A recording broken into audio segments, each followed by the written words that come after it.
Marcos capítulo 14.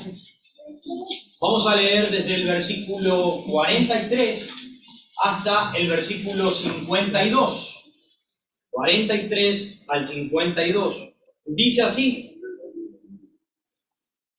Luego, hablando él aún, vino Judas, que era uno de los 12, y con él mucha gente con espadas y palos, de parte de los principales sacerdotes y de los escribas y de los ancianos. Y el que le entregaba les había dado señal diciendo: al que yo besare, ese es, prendedle y llevadle con seguridad. Y cuando vino, se acercó luego a él y le dijo: Maestro, maestro, y le besó. Entonces ellos le echaron mano y le prendieron.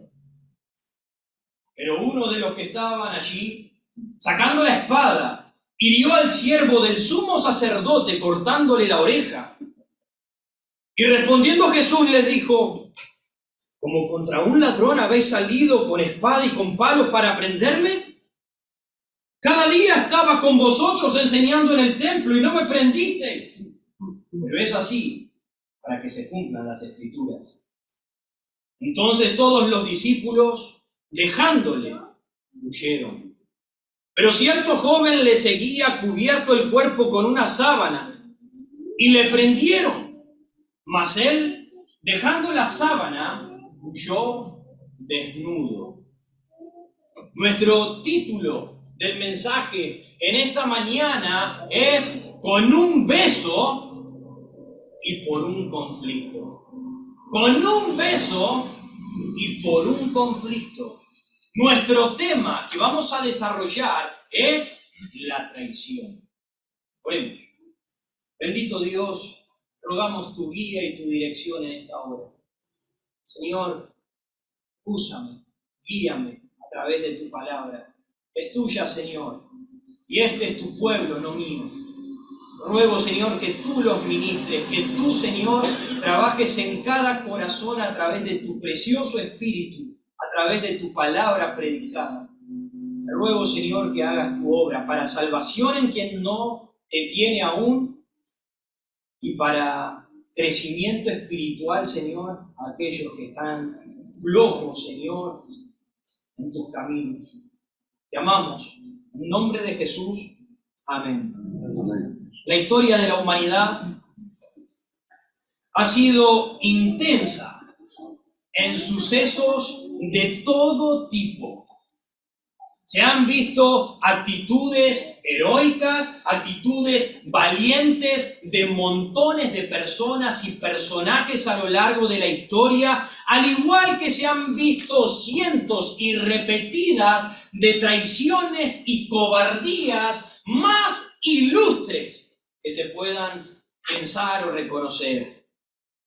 Dante Alighieri, él era un poeta italiano, él dijo: la traición es como el peor pecado de todos. La razón es que, esto es lo que decía este hombre, la razón es que, a diferencia de otros tipos de crímenes, para traicionar primero hay que ganarse la confianza de una persona, hay que ganarse el afecto de una víctima para luego clavarle el puñal por la espalda. Eso es realmente cruel. Eso es realmente malo. Robert Ford fue un amigo y secuaz del forajido Jesse James. Lo han escuchado seguramente, ¿no? Han visto películas de este hombre, uno de los bandoleros más peligrosos y carismáticos que se puedan recordar. Ahora, este Ford se lo recuerda por haber matado a su amigo Jesse James por la espalda. Cuando él estaba de espalda y desprotegido, él le quitó la vida. Y a causa de eso se lo recuerda en la historia porque tuvo un mal testimonio, una mala fama delante de quienes le rodeaban y le quitaron la vida. Julius y Ethel Rosenberg fue un matrimonio al que condujeron, al que condenaron a la silla eléctrica en 1953 por haber sido juzgados por traición y espionaje contra los Estados Unidos. Esta pareja fue la responsable de que la Unión Soviética accediera a los planos de la bomba atómica norteamericana, llevando a lo que se conoce más adelante como la Guerra Fría. Esas personas traicionaron y terminaron en la silla eléctrica. También encontramos a otro personaje como Marcos Junius Brutus. Este, según los historiadores, era considerado como un hijo para el reconocido y gran emperador Julio César.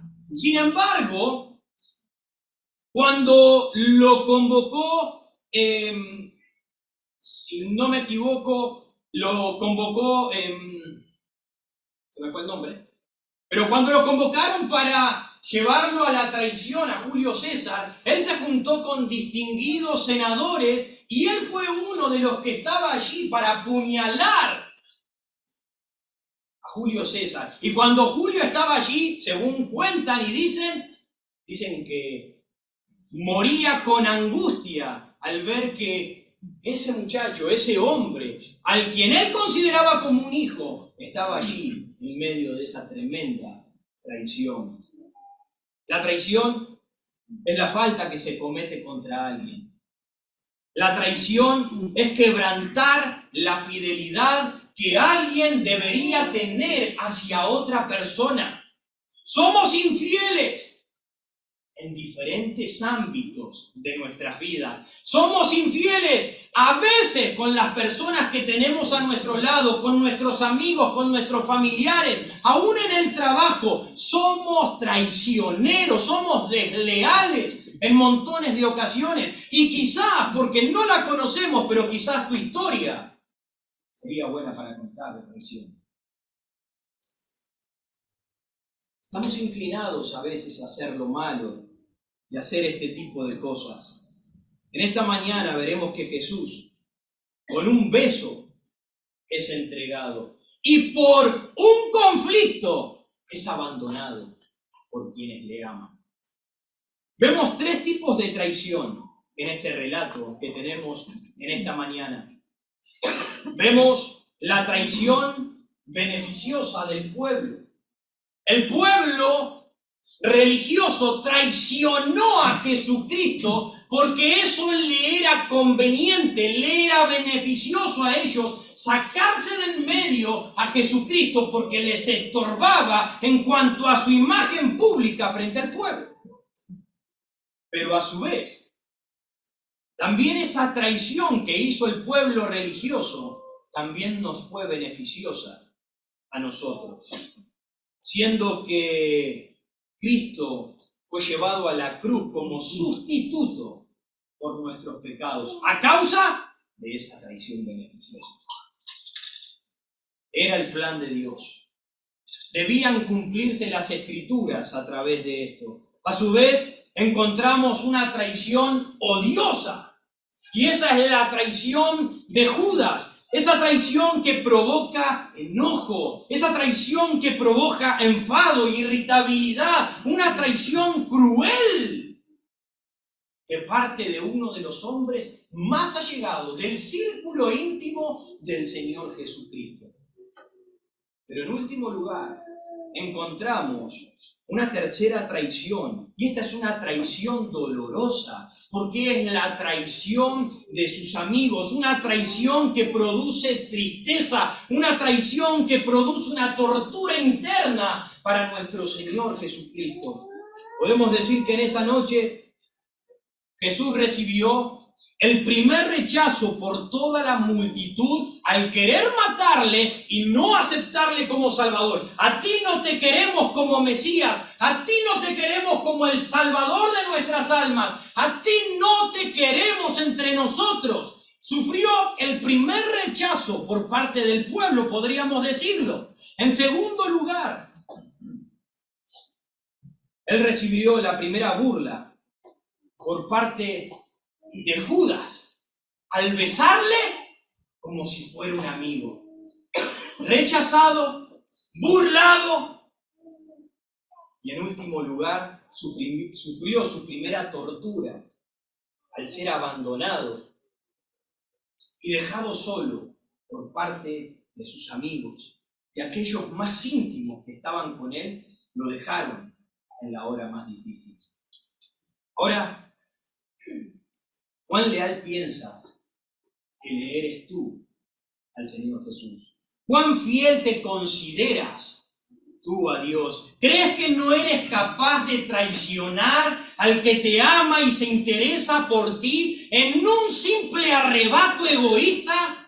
¿Por un placer, por un deseo, por una satisfacción? ¿Tú crees que no eres capaz de traicionar a tu amante Salvador? No nos hagamos nosotros detestables por causa de traicionar a Cristo. No le seamos infieles a quien nos amó. No le seamos infieles a quien que lo dio todo por amor a nosotros. No lo traicionemos por conveniencia. No lo traicionemos cruelmente. No lo traicionemos entristeciendo el alma del Señor. No hagamos tal cosa. Vimos que luego de la cena de la Pascua, en el aposento alto, en el mismo capítulo de Marcos 14, ellos, luego de haber impuesto allí la cena del Señor, haber cantado un himno, dice que salieron hacia el monte de los olivos y se dirigieron al jardín de Getsemaní, a donde Jesucristo iba a orar. Él iba a preparar su espíritu, iba a preparar su alma junto a sus discípulos, junto a sus amigos y a su vez junto al Padre. Él en ese preciso momento estaba preparándose para la hora que había de venir sobre él en la cruz sangrienta del Calvario. Vimos que Jesús bebería la copa de la ira, bebería la copa del juicio de Dios en la cruz del Calvario, en el Gólgota. Al morir, él la estaría bebiendo. Pero él se determinó a ir a paso firme y determinado hacia la cruz, allí en el jardín de Getsemaní, en la presencia del Padre. Si tú permites, pasa de mí esta copa, pero que sea tu voluntad, no la mía. Él allí tomó la determinación de ir a la muerte. Mientras Jesús estaba despertando a sus discípulos, nos dice el relato que acabamos de leer, que llegaron el traidor y su turba. Llegó una multitud de gente juntamente con Judas Iscariote. Ahora, ¿cómo pudo Jesús controlarse ante semejante traición? ¿Cómo hizo Jesús para no responder con violencia a aquellos que venían a prenderle? ¿Cómo hizo Jesús para no volverse a la locura en ese preciso momento? ¿Cómo es que Jesús lo logró? Cuando nosotros recibimos oposición, por lo general, nos volvemos a la locura y respondemos mal y respondemos con la misma violencia con la que vienen a impartirnos. Pero ¿cómo lo hizo el Señor? Sencillo. Él se había preparado anteriormente junto al Padre para enfrentar esta cruel situación. Él sabía lo que venía y lo que iba a atravesar y se había preparado en la presencia de Dios. ¿Quieres responder correctamente? Busca la presencia de Dios. Busca la presencia de Dios para prepararte para las situaciones que han de venir delante de tu vida. Versículo 43.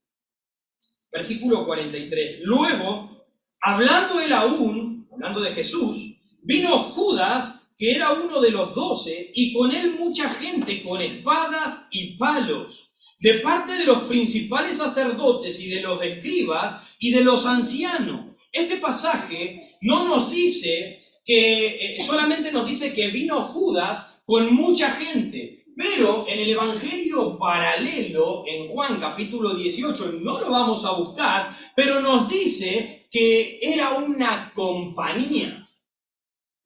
Una compañía quiere decir una décima parte de una legión romana.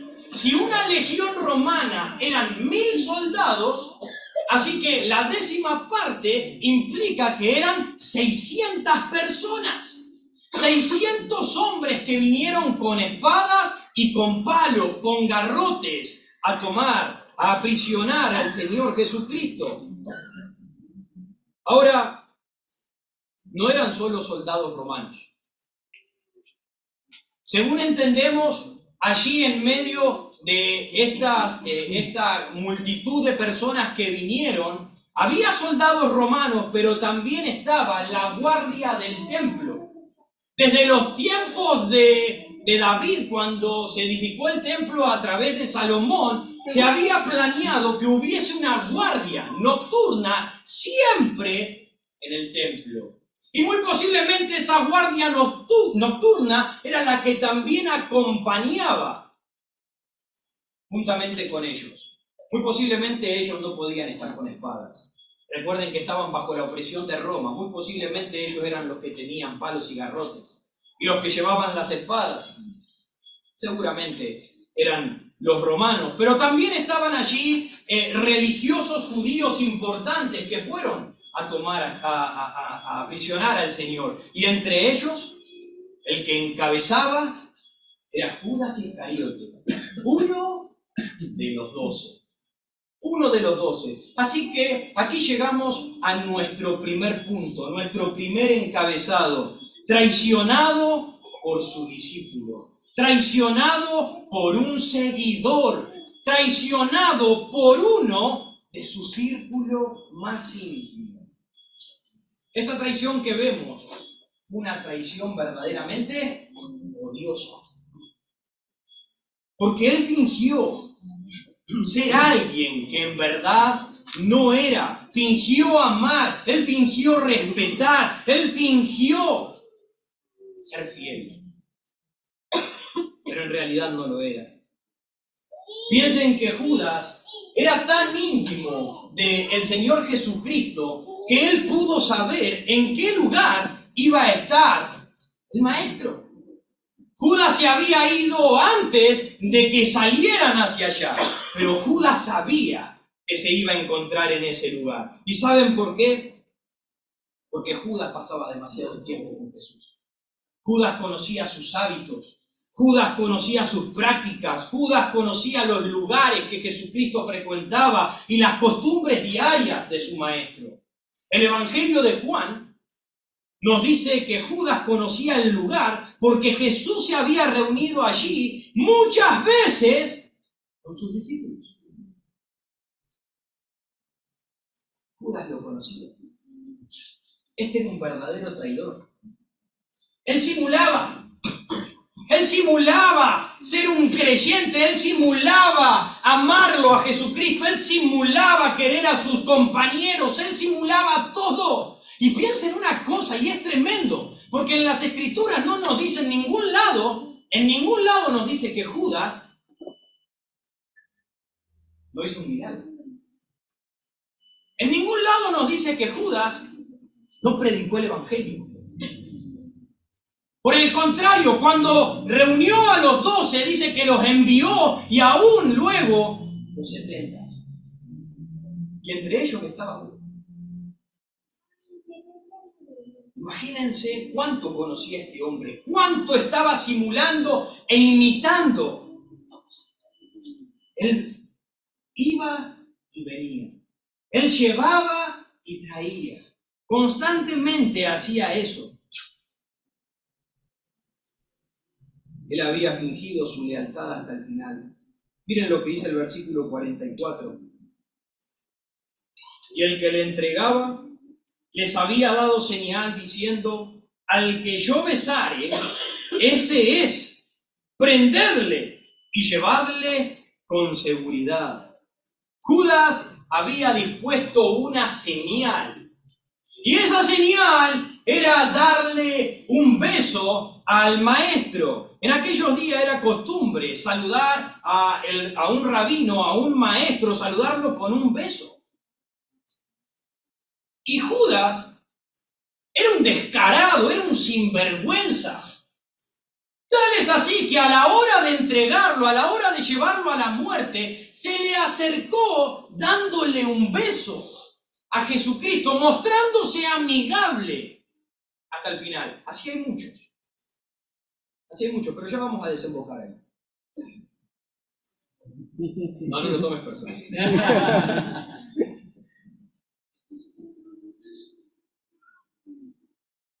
En aquellos días se saludaba con un beso a los maestros. Se le podía dar por lo general un beso en la mano.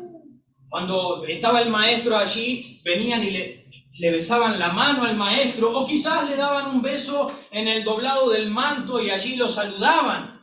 Pero recordemos también que Judas era uno de los más íntimos. Y cuando había tanta cercanía, tanta intimidad, ya no era una falta de respeto que uno se acercase y le diese un beso en la mejilla. Porque eso era para la familia, eso era para cuando había intimidad. Así que muy posiblemente las escrituras no dicen si fue en la mano, si fue en el manto, si fue en la mejilla, pero muy posiblemente haya sido con un beso en la mejilla. Posiblemente. Se le acercó y le dijo, maestro, maestro. Le dio un beso al maestro, a su amigo. La palabra utilizada para beso, fileo, quiere decir besar de una manera demostrativa. No fue. Significa besar de una manera demostrativa. Significa de una manera enfática, de una manera repetida, eufórica, saludándolo con un beso, quizás y un abrazo. Maestro, maestro. Eso es lo que trata de decirnos esa palabra. Ahora, ¿por qué es que Judas tenía que darles una señal a estos hombres?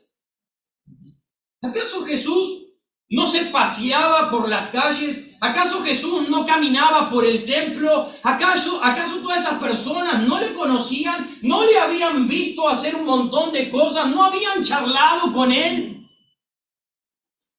Claro que sí. Le habían visto. Le vieron cuando él ingresó en la entrada triunfal y allí todos les ponían los mantos y les ponían las hojas de palmera y la echaban sobre él y decían, Hosana, bendito el que viene en el nombre del Señor. Allí todos lo veían pasar, lo conocían. Pero recuerden que este evento era a medianoche, era pasada las 12 de la noche. Estaban en un lugar oscuro, no había redes eléctricas, no había luz. Por lo tanto, estaban en completa oscuridad. Estaban alejados de la ciudad y estaban en un monte. No estaban a la luz de la ciudad donde quizás iluminaba un poco más. Estaban alejados. Así que en esa densa oscuridad, era difícil reconocer a Jesucristo, juntamente con sus 12 discípulos. No era fácil, en medio de la oscuridad, identificar y saber quién era Jesús. Pero Judas tenía conocimiento de cómo era Jesús. Él había pasado demasiado tiempo. Él conocía bien cómo era el rostro, cómo era la altura, cómo era la forma del Señor Jesucristo. Podemos suponer que puede ser esto. Estoy haciendo una suposición, porque las escrituras no lo dicen. ¿Por qué es que hizo señal para capturarlo? Muy posiblemente sea esto. Piensen de esta manera. Cuando se corta toda la luz y no hay visión, simplemente basta escuchar la voz de mi hijo para que le reconozca. Yo lo voy a escuchar y lo voy a reconocer. Quizás si veo entre medio de la oscuridad y veo la forma, ese es mi hijo. O esa es mi esposa, puedo reconocerlos porque paso demasiado tiempo con ellos. Cosa que otra persona, quizás en la oscuridad, en la densa oscuridad, no lo pudieran hacer. De igual manera, con Judas. Así que él claramente no iba a confundirlo. Los otros posiblemente sí. Con lo que hizo en esa noche, él estaba demostrando verdaderamente lo que era. Él estaba demostrando verdaderamente lo que había en su corazón. ¿Quién era él? Miren lo que dice el versículo 45. Versículo 45. Y cuando vino, se acercó luego a él y le dijo: Maestro, maestro. Y le besó. Entonces ellos le echaron mano y le prendieron. Le echaron mano y le prendieron. Apenas Judas lo identificó, dice que ellos corrieron a tomarlo. Esta palabra prender significa que lo agarraron a la fuerza. Lo agarraron con violencia. No fueron a decirle: bueno, Jesús, te tenemos que llevar. No, cuando lo vieron, corrieron hacia él y lo tomaron. Lo tomaron de los brazos, lo amarraron. Lo reprimieron allí para poder llevárselo. Eso es lo que está diciendo. Escúchenme, hermanos míos y amigos míos. A veces los peores traidores no son los de afuera, sino los de adentro. Los que están adentro a veces son los que ocasionan peores daños, los mayores traidores a la causa de Dios, los que más saben, los que más conocen, los que más están involucrados en las cosas de Dios. Los que se muestran como buenos discípulos, seguidores y servidores, pero luego usan lo que saben, luego usan lo que conocen para destruir desde adentro a los que profesan la fe, para destruir desde adentro a la iglesia y alejar a las personas de Cristo. Esa es una verdad y es una realidad. ¿Saben por qué muchas iglesias mueren? Muchas iglesias mueren por causa de eso.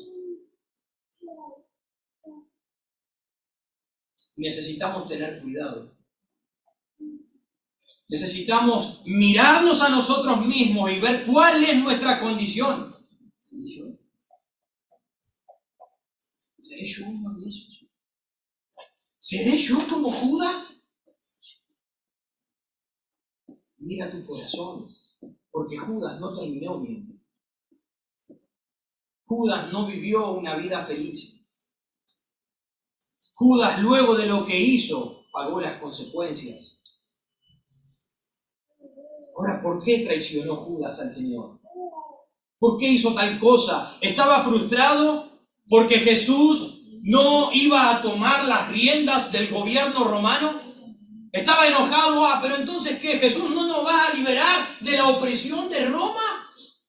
Entonces tú no lo vas a hacer, y se frustró por causa de eso. ¿Acaso se habían hundido las esperanzas de que él tuviese una buena posición en el reino de los cielos como lo esperaban cada uno de los discípulos? ¿Acaso fue vencido por la codicia que había en su corazón? ¿Por el amor a las cosas materiales? Muy posiblemente. Y quizás muchas otras cosas más hayan contribuido a su infame acción. Y quizás haya también muchas cosas en tu mente y en tu corazón. Al igual que Judas, como para decidir traicionar y abandonar hoy al Señor. Quizás de igual manera estés pensando: bueno, pero si el Señor no me va a dar esto, bueno, pero si el Señor al final no va a restaurar mi matrimonio, bueno, pero si el Señor al final no me va a sacar esta enfermedad, bueno, pero si el Señor no va a hacer lo que yo vine buscando que haga. Entonces, más sí. Cuando Dios no llena tus expectativas, cuando Dios no llena lo que tú viniste a buscar, entonces decides traicionar. Entonces decides. Abre los ojos y ten mucho cuidado, porque no vale la pena traicionar y abandonarle, serle desleal al Salvador. Yes. Y a su pueblo por las ganancias de este mundo. No lo hagas. No lo hagas. Arrepiéntete. Arrepiéntete de tus pecados, arrepiéntete de tu maldad, arrepiéntete de las cosas que han subido a tu corazón y que estás pensando hacer en contra de Cristo, en contra de la iglesia. Ten cuidado, arrepiéntete de eso y vuélvete a Cristo.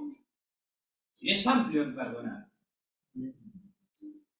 Puede darte vida eterna, puede darte salvación, puede darte la entrada al reino de los cielos. En segundo lugar, Jesús no solo fue traicionado por su discípulo, sino que también Jesucristo fue traicionado por el pueblo religioso. Miren lo que sigue diciendo en el versículo 48. Y respondiendo Jesús les dijo: ¿como contra un ladrón habéis salido con espadas y con palos para prenderme? Cada día estaba con vosotros enseñando en el templo y no me prendisteis. Pero es así, para que se cumplan las Escrituras. Jesucristo fue traicionado por el pueblo religioso por conveniencia. Vimos que vinieron alrededor de 600 personas armadas con espadas y con garrotes. Ellos echaron mano de Jesús. Y no lo hubiesen podido hacer si no hubiese sido por la ayuda de Judas Iscariotes. Dado que, recuerden que en aquellos días se estaba festejando la Pascua.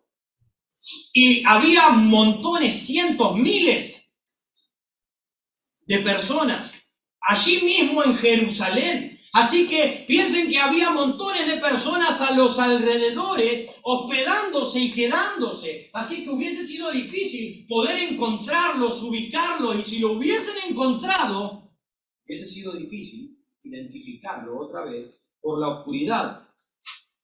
Pero Judas sabía muy bien que sus discípulos iban a estar dispuestos a pelear por Jesús.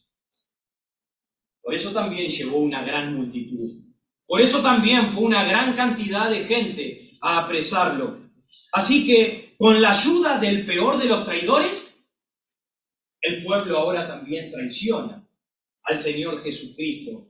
Ellos cometen una traición.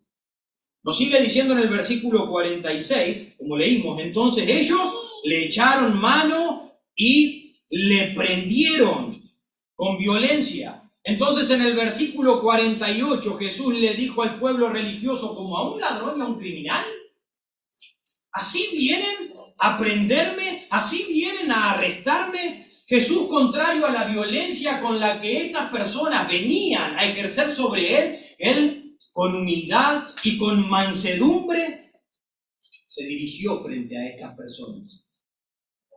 Jesús le dice: hace tanto tiempo que estoy entre ustedes. Hace tanto que estoy caminando juntamente entre todas las personas. Y ahora vienen a armar tanto drama, vienen a armar tanto espamento, vienen con espadas y con palos. ¿Acaso soy yo peligroso?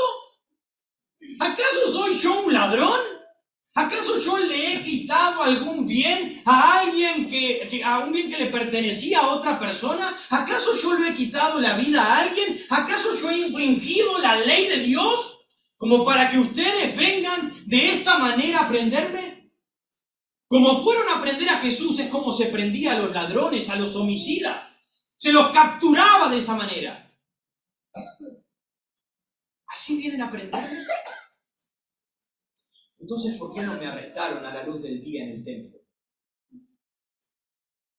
Si era tan necesario, si yo hice algo tan malo, ¿por qué no me fueron a arrestar? Si nunca me he escondido de ustedes, he hecho mis obras públicas y he hecho mis enseñanzas delante de todo, ¿por qué lo hicieron? Porque ellos sabían claramente que Jesús no había infringido la ley, primeramente. Ellos sabían muy bien que Jesús no había cometido nada malo como para prenderlo y llevarlo hacia la justicia. Jesús no había hecho nada. Y en segundo lugar, lo hicieron en esa hora porque ellos temían al pueblo. Porque ellos temían a todos aquellos simpatizantes de Jesucristo que se levantaran y armaran una revuelta por causa de Jesús. Lo tremendo es que ellos temían más a los hombres que a Dios. Por eso decidieron crear ese complot de traición y atraparle de una manera secreta y silenciosa.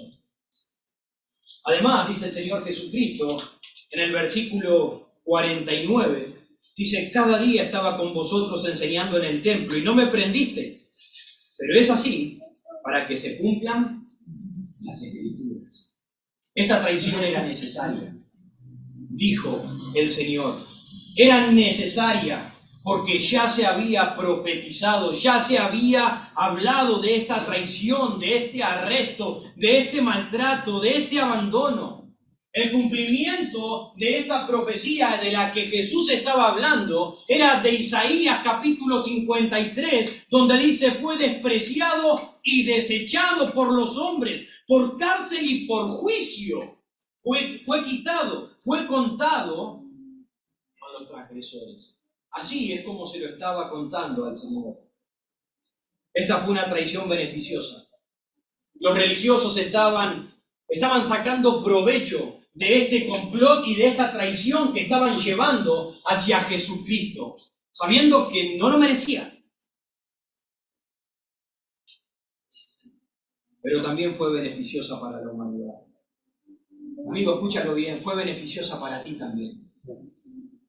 Aunque ellos hicieron una maldad, una crueldad, fue beneficioso para ti porque con su muerte Él nos da vida. Amén. Él, a través de su sacrificio, Él puede revivir tu alma, Él puede revivir tu espíritu, Él puede llevarte a las moradas celestiales solamente a través de Jesucristo. Amigo, debes venir en fe y en arrepentimiento a Jesús. Ven a Él, porque de otra manera sufrirás el tormento eterno en tu vida. Él ya pagó el precio. El mundo traicionó a Jesús. Sigue traicionándole y va a seguir traicionándole hasta que sea el juicio. Jesús les dijo: mas esta es vuestra hora y la potestad de las tinieblas. Y quizás tú seas uno que conforma este grupo en esta mañana. Quizás tú seas uno de esos. Uno que formas parte de las tinieblas todavía. Jesús quizás no tenga valor para ti. Quizás Jesús no tenga significancia para ti. Quizás en este momento estés rechazando a Jesucristo en tu vida, como lo hizo el pueblo de Israel, los religiosos. Pero déjame decirte que Él es el único camino para salvar tu alma. Él es el único camino para restaurar tu vida, para que puedas obtener gozo, para que puedas obtener paz, para que puedas llevar una vida en medio de tanta tristeza en esta tierra, solamente a través de Jesucristo. En primer lugar fue traicionado por Judas, en segundo lugar fue traicionado por el pueblo religioso y en tercer lugar Él fue traicionado por sus amigos. Él fue traicionado por sus íntimos. Miren el versículo 50, ya vamos terminando. Entonces todos los discípulos, dejándole, huyeron. Todos los discípulos, dejándole, huyeron. Esta fue una de las traiciones más dolorosas para el Señor Jesucristo. El versículo nos dice: todos. Y eso significa que no quedó ni uno de ellos a su lado en medio de esta situación que Él debía afrontar. Lo dejaron solo a la merced de todos estos hombres que buscaban llevarlo a la muerte. Huyeron velozmente por el miedo. Eso es lo que significa. Entonces todos los discípulos, dejándole, huyeron. Corrieron, se dieron a la carrera velozmente por temor a lo que habría de pasarles, al daño, al disgusto, a la molestia que pudieran ocasionar en su vida. El contrario de huir, ¿saben lo que es? Permanecer. El contrario de huir es superar juntos. el conflicto. Ellos, en vez de permanecer al lado de Cristo y decir, Señor, me quedo junto a ti en medio de esta hora, ellos decidieron alejarse del mundo. Ellos decidieron alejarse de Dios. Pero hay algo tremendo. Porque no es tan así como parece. Lo que nosotros leemos parece como que inmediatamente se fueron. Pero no fue así. No fue tan inmediatamente. En Lucas, que es el paralelo también a esta historia, los discípulos le dijeron, cuando vino toda esta multitud, ellos le dijeron, Señor, ¿heriremos a espada? Tenían solamente 2 espadas. No iban a poder hacer mucho. Pero ellos dijeron, Señor, dinos, ¿vamos a las manos? ¿Qué hacemos? ¿Peleamos? Pero inmediatamente de que los discípulos dijeron, Señor, ¿heriremos? Uno de los discípulos dice que desenvainó su espada, se abalanzó sobre uno de los que estaban allí y le cortó la oreja al siervo del sumo sacerdote. Ahora, ¿quién era este discípulo? Porque ahí en el versículo 47 no nos da nombre. Versículo 47 dice, pero uno de los que estaban allí, sacando la espada, hirió al siervo del sumo sacerdote, cortándole la oreja. Así que cuando vino toda esta multitud, ellos no corrieron despavoridos por sus vidas. Ellos se quedaron y dijeron, Señor, vamos a pelear. Uno sacó la espada y arremetió contra la vida del otro. ¿Quién era este discípulo? Según el Evangelio de Juan, nos dice que este discípulo era Pedro. Es el único evangelio que nos dice el nombre. Era Pedro. Ahora, no sabemos si Pedro tenía demasiada destreza con la espada o si era demasiado malo con ella. Porque si él intentó verdaderamente cortarle la oreja al siervo, era un tremendo espadachín. Porque sacó y le cortó de refilón la oreja. Tremendo. Ahora, si él en verdad quiso cortarle la cabeza, era un peligro. Era un peligro, pero era corajudo. Era una persona osada. Estaba dispuesta a enfrentar. Estaba dispuesta a ir adelante. Estaba dispuesto a la batalla. ¿Y saben qué? Y lo tremendo es que Pedro estaba dispuesto, aunque eran 600 hombres. Eran 600 hombres. Ellos eran solamente 12. Eran 12.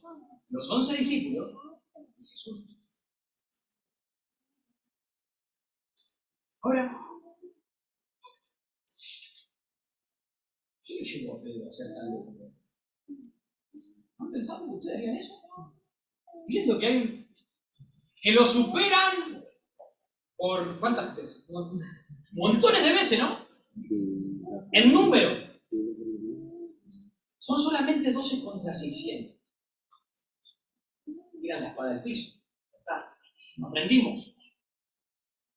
Pero este loco decidió sacar la espada y enfrentarse. Era bien valiente. ¿Qué lo llevó a hacer tal cosa? Bien, creo que en primer lugar, Pedro tenía demasiada confianza en sí mismo. Pedro confiaba mucho en sus capacidades, en sus habilidades, en lo que él era. Recuerden, cuando Jesús le dijo, todos me dejarán, Señor, yo no te dejaré. Sí, Pedro, tú me negarás. No, Señor, yo moriré por ti. Pedro confiaba ciertamente en sí mismo. Pero no solamente confiaba en sí mismo, él también muy posiblemente estaba confiado en que tenía a Jesucristo de su lado. Lo tenemos a Jesús. Así es. Él está con nosotros. Él es el que nos acompaña. Recuerden que en el evangelio paralelo, cuando uno estudia tiene que agarrar los evangelios que comparten la misma historia, porque dan demasiada luz. Aunque Marcos no lo dice, los otros evangelistas sí lo dicen. Y en Juan capítulo 18 nos dice que cuando vino esta compañía de personas armadas con espadas y con palos, ellos le dijeron: ¿eres tú Jesús Nazareno? Y Jesús le dijo: yo soy. Y cuando les dijo yo soy, dice que las 600 personas que estaban allí retrocedieron atrás y cayeron. ¿Ustedes se imaginan esa escena? 600 personas que ante la voz de Jesucristo, yo soy, retroceden hacia atrás y caen de rodillas ante la presencia de Él. Yo no sé ustedes, pero si yo hubiese sido Pedro, me hubiese reído y hubiese dicho: ¡ah! ¿Vieron eso ante la voz de Cristo? ¡La victoria es nuestra! Y sacó la espada y fue y le cortó la oreja. Me lo imagino de esa manera. Teniéndolo a Cristo de mi lado. ¿Qué no voy a hacer? Pero en ese preciso momento, en ese mismo momento en que Pedro desenvainó y le arrebanó la oreja a este hombre, Jesucristo le dijo: mete tu espada en la vaina. La copa que el Padre me ha dado, ¿no la he de beber? Pedro, escucha bien: el que a hierro mata, a hierro muere. Y en Mateo continúa diciendo: ¿acaso piensas que no puedo orar al Padre y que Él me daría en este preciso momento 12 legiones de ángeles? ¿Recuerdan lo que era una legión? 6.000 soldados romanos. Él dice 12 legiones. Así que saquen la cuenta. Estamos hablando de más de 70.000 ángeles a su disposición en ese preciso momento. Pedro, guarda tu espada. ¿Tú piensas que yo no tengo un ejército celestial que puede defenderme en este preciso momento a mi orden? Jesús, con estas palabras y a través de su forma de obrar, escúchenlo bien, acababa de cambiarle la forma de ver a Pedro y a todos sus seguidores de cómo debían seguirlo. ¿Qué? ¿Señor, me estás cagando? ¿Qué vamos a hacer? ¿Simplemente te vas a entregar? Jesucristo le estaba cambiando la forma en la que ellos tenían pensado obrar para Cristo.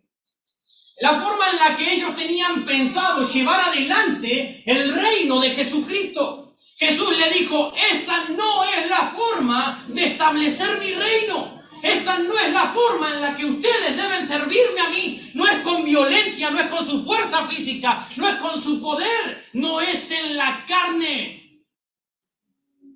Pedro ahí caía en conciencia. Se le derribó todo. No se lo había esperado, no lo había visto venir. Por eso es que fue tan hablador y se volcó a decir un montón de palabras, y en el momento en que tenía que perseverar en Getsemaní se quedó dormido, porque él estaba confiando en otro tipo de cosas, no en la fuerza espiritual. Él estaba confiando en trabajar y en hacer a través de lo que podía. Para un cristiano, mostrarse sin un arma y decir: yo soy discípulo de Jesucristo, yo soy un seguidor de Cristo, yo soy un fiel seguidor del Dios del cielo, y luego aceptar las consecuencias que puedan seguir por causa de proclamar esa verdad, puede requerir más coraje que luchar con la fuerza física. El pararse firme, sin armas, y decir: hagan lo que quieran, pero Cristo es mi Señor y a Él le sirvo. Y hagan lo que hagan, yo no voy a dejar de hacer y de expandir el reino de Dios. Déjenme decirles que eso es más valiente para Cristo, que venir con un montón de fuerza, venir con armas físicas y tratar de hacer la obra de Dios. En este caso, tratar de hacerlo con todos tus dones y tus talentos que son para ponerlos. Pero a veces desconfiamos más en lo que nosotros tenemos que en lo que Cristo puede hacer en nosotros. Nuestro Señor no quiere que nosotros, los soldados cristianos, luchemos de esta manera. El Señor no quiere que luches con tus fuerzas. El Señor no quiere que luches con tus capacidades. Tal es así que el Señor lo reprendió a Pedro y le dijo, no así. Y eso debe bastarnos a cada uno de nosotros para entender que ese no es el camino de servicio y de expansión del reino de Dios. Dado que las armas carnales no sirven para expandir el reino espiritual. Las armas espirituales son muchísimo más poderosas que las armas carnales de este mundo. Yo no puedo batallar en el reino espiritual con armas de este mundo. Es imposible. Yo no puedo forzar a una persona con violencia a que entre al reino de Dios. Por el contrario, debo buscar la presencia del Señor para que me use como una herramienta para proclamar el Evangelio. De otra manera nunca podré hacerlo. Las intenciones de Pedro eran buenas, no estamos diciendo que no. Las intenciones de él eran buenas. Iba a dar su vida en combate por Jesucristo. Sin embargo, se estaba interponiendo en el camino del plan de Dios. Y de la misma manera lo hacemos nosotros cuando lo queremos hacer con nuestra fuerza. Cuando tú quieres servir y trabajar para Dios a través de tu fuerza, déjame decirte una cosa, te estás interponiendo en los planes y en los propósitos de Dios. Porque con tu fuerza no vas a hacer nada. Con tu fuerza lo único que vas a generar es un daño, como lo hizo Pedro. Con su fuerza le cortó la oreja a una persona, ni siquiera lo mató. Solo se puede hacer a través del Espíritu de Dios. Pedro no fue un gran ejemplo de alguien que usó bien el poder de Dios en ese momento. Por el contrario, Pedro en ese preciso momento fue un ejemplo de alguien que usando el poder de este mundo en sus manos solamente puede cortar orejas. Usando el poder de este mundo solamente vas a dañar. Usando el poder de este mundo no vas a poder lograr nada, pero cuando Pedro empuñó correctamente la palabra de Dios, Pedro traspasó corazones para la gloria del Señor Jesucristo. Y eso lo vemos en el libro de los Hechos, cuando ya venido el Espíritu se levantó y empezó a proclamar y la gente se empezó a convertir al Señor porque entendió que la forma de batallar y de servir no era con fuerzas humanas, sino a través del Espíritu. Dejó de cortar orejas y empezó a traspasar los corazones a través de la palabra. McLaren dijo, cuando la iglesia toma la espada, la fuerza de este mundo, hablando de la espada, en su mano usualmente muestra que no sabe cómo empuñarla.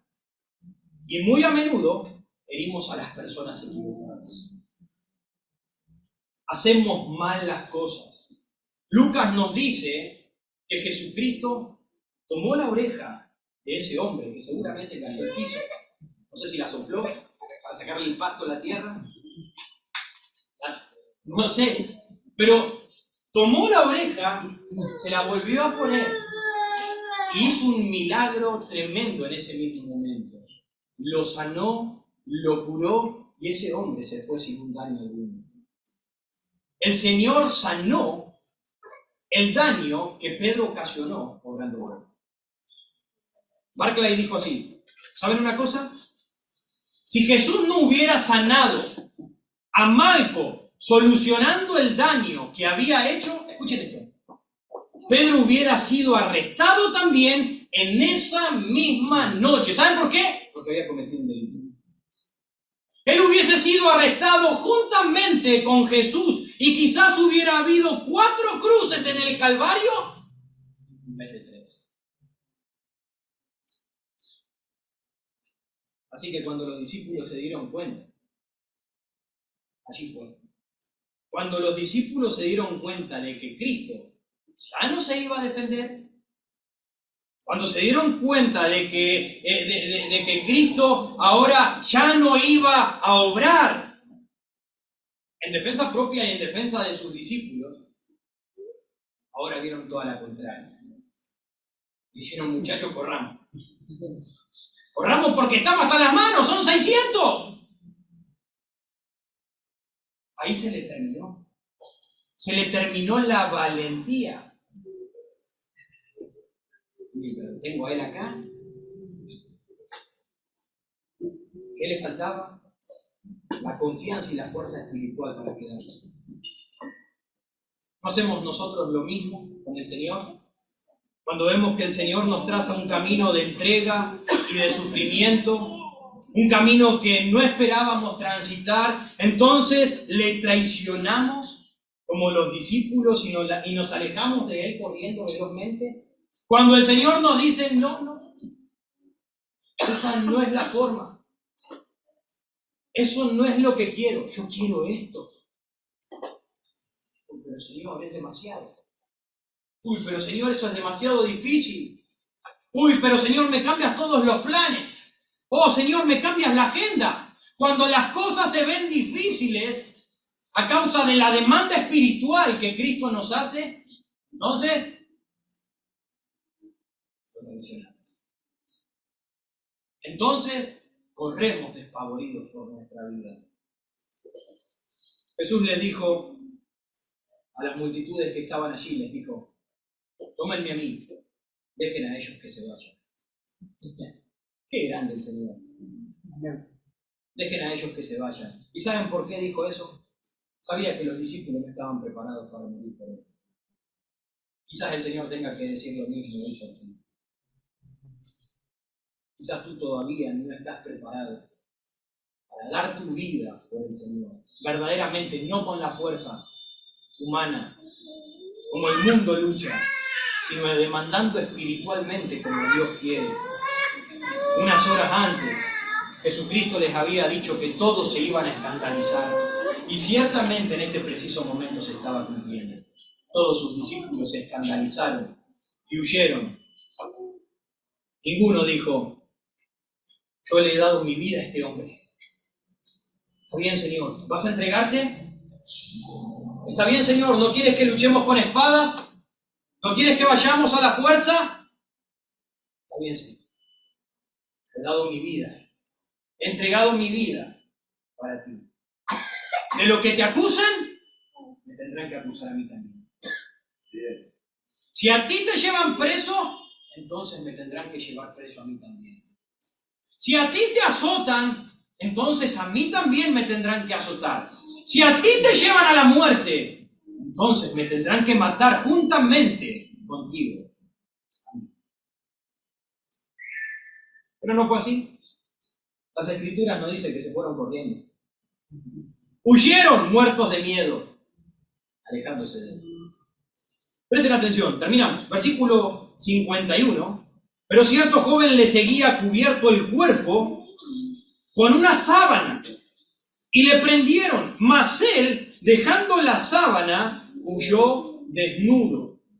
Han habido bastantes pensamientos y discusiones respecto de quién era este joven que siguió a Jesucristo cubierto con una sábana. Las Escrituras no lo identifican, por lo tanto, solo podemos especular.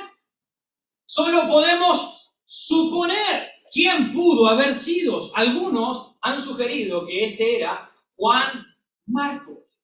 ¿Y quién era este Juan Marcos? El escritor de Marcos, del Evangelio de Marcos.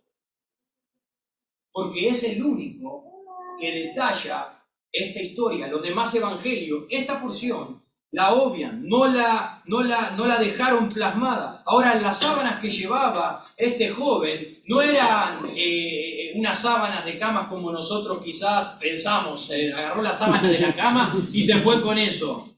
Pero tampoco era un vestido normal, era una pieza costosa, valiosa, de buena calidad, en la cual seguramente él agarró rápidamente, vistiéndose y salió. Muy posiblemente en aquella hora, cuando pasaban esta multitud de 600 personas caminando, quizás pasaron por la puerta de sus casas con antorcha y este escuchó para prender a Jesús.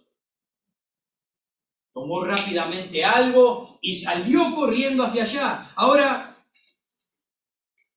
fuera quien fuere, no importa. Lo que este relato quiere dejarnos bien en claro es que aún este joven también lo abandonó a Jesús. No solamente sus discípulos, aún este joven, al igual que todos los demás, en esa hora huyó. Quizás Marco habrá querido decir, yo también estuve allí, al dejarlo. Yo también, yo era ese joven que lo siguió a Jesús desde lejos, cubierto. ¿Saben una cosa? Yo también lo traicioné. Yo también me fui en ese momento difícil para Jesús, porque me asusté. ¿Y saben qué? Me fui desnudo 2 veces, cubierto con una sábana, y cuando le sacaron la sábana corrió desnudo. Tremenda vergüenza. La vergüenza, ¿no? ¿Qué hay de nosotros? ¿Cuántas veces nos encontramos desnudos, desprotegidos, avergonzados por nuestra infidelidad, por nuestra traición al Señor? Todos estamos expuestos a la traición. Todos somos potenciales traidores si estamos lejos de Cristo. Amigos, si estás lejos del Señor Jesucristo, date por hecho que le vas a traicionar. Le vas a traicionar pecando contra Él. Le vas a traicionar no haciendo lo que Él te manda que hagas. Le vas a traicionar de miles de maneras. Pablo le dijo a Timoteo, ten cuidado de ti. Ten cuidado, amigo mío. Ten cuidado de ti mismo. Mírate. Mírate. ¿Por qué Pablo le dijo que tenga cuidado de sí mismo? Somos hombres. Somos débiles. Y necesitamos de la ayuda y del poder de Dios. Y si nosotros no nos acercamos a Cristo, la fuente de poder, entonces, sepa pues que le vas a traicionar. No traiciones a quienes te rodean. No traiciones a tus hermanos. No traiciones a la iglesia de Jesucristo. No traiciones a Dios, quien te extiende gracia para la vida eterna. Jesús enfrentó la cruel injusticia de una forma difícil, pero ¿saben qué? Su mayor dolor, pienso que habrá sido o se produjo cuando sus amigos más cercanos se fueron corriendo, alejándose de él. Déjenme decirle, cuando nosotros le traicionamos a Jesucristo, Él también se duele. Él tiene un dolor por causa de nuestra traición hacia Él. Aunque Él tenía que enfrentar un dolor tremendo para traer la salvación, estoy seguro que esa traición me dolió, me pesó en el corazón. Déjalos que se vayan. No están dispuestos, no están preparados. Ahora, ¿qué pudo sostener al Señor Jesucristo en un momento tan oscuro, siendo traicionado por su discípulo, un traidor, un engañador, un mentiroso, un sinvergüenza, un descarado, un desvergonzado, traicionado por el pueblo religioso, el pueblo por el cual vino a dar su vida, traicionado por sus propios amigos cercanos, íntimos, amados? ¿Qué lo pudo sostener en pie al Señor Jesucristo? ¿Saben una cosa? Jesús encontró consuelo, ¿saben en qué? En la palabra. El versículo 49 dice, pero es así para que se cumplan las Escrituras. Jesucristo estaba confiado en que esa era la voluntad del Padre y que todas las cosas estaban encaminadas en el justo plan de Dios. Dios tenía el control y Él estaba completamente seguro. Y déjame decirte una cosa, tú también puedes descansar en esa verdad. Puede traicionarte la persona más cercana que está a tu lado. Pueden traicionarte, pueden dejarte, pueden hacerte daño, pueden hacerte cualquier cosa, pero tú puedes tener la garantía y la seguridad, al igual que Jesucristo, que la palabra es fiel y en ella tú puedes descansar. Puedes descansar en Él. La traición de los religiosos era beneficiosa para ellos, pero lo fue para nosotros. La traición de Judas era necesaria para que Jesús vaya a la cruz. Y la traición lastimosa de sus discípulos era lo mejor en esa hora. Pero ¿qué hay de nosotros? ¿Qué hay de ti y de mí? ¿Es necesaria tu traición hoy a Jesús? Era necesaria en aquellos días para que Cristo hiciera el sacrificio. ¿Pero es necesaria tu traición hoy en día? ¿Es necesario que traiciones al Dios del cielo? ¿Es necesario que le traiciones con tu vida, con tus palabras, con tus hechos, con tus actos, con todo al Señor? Dios necesita que tú te beneficies de tu deslealtad. O cuando lo haces, tu traición es odiosa, tu traición es dolorosa para Jesús. Piénsalo, lo que tú haces, lo que yo hago. ¿Qué es lo que el Señor sentirá con nuestra traición? Con un beso y por un conflicto. Él fue abandonado, Él fue traicionado. ¿Serás tú? ¿Seré yo? ¿Será algunos de los que estamos aquí los próximos en dejarlo? ¿Los próximos en huir de su presencia? ¿Los próximos en traicionarlo? Mantente alerta y preparado espiritualmente para no serle desleal al que te salvó. Inclinamos nuestros ojos, inclinamos nuestra cabeza y cerramos nuestros ojos. Vamos a orar al Señor. Amado Dios, ayúdame, Señor, a mí, a no ser un traidor a tu causa, Señor. Ayúdame, Señor, a no ser como este pueblo que te rechazó. Ayúdame, Señor, a no ser como este Judas. Ayúdame, Señor, a no ser como estos discípulos. Ayúdale a tu pueblo, Señor. Ayúdale a aquellos que hoy están aquí y aún no te tienen, Señor. Que al salir de aquí no desechen tu palabra.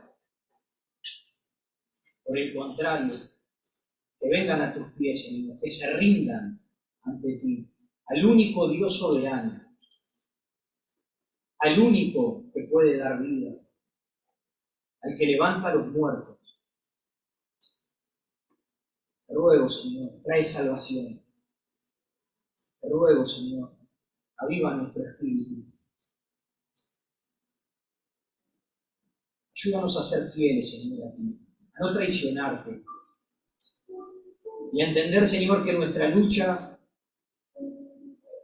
el expandir tu reino, glorificarte y servirte, Señor, en esta tierra, no es con nuestra fuerza, sino con tu espíritu.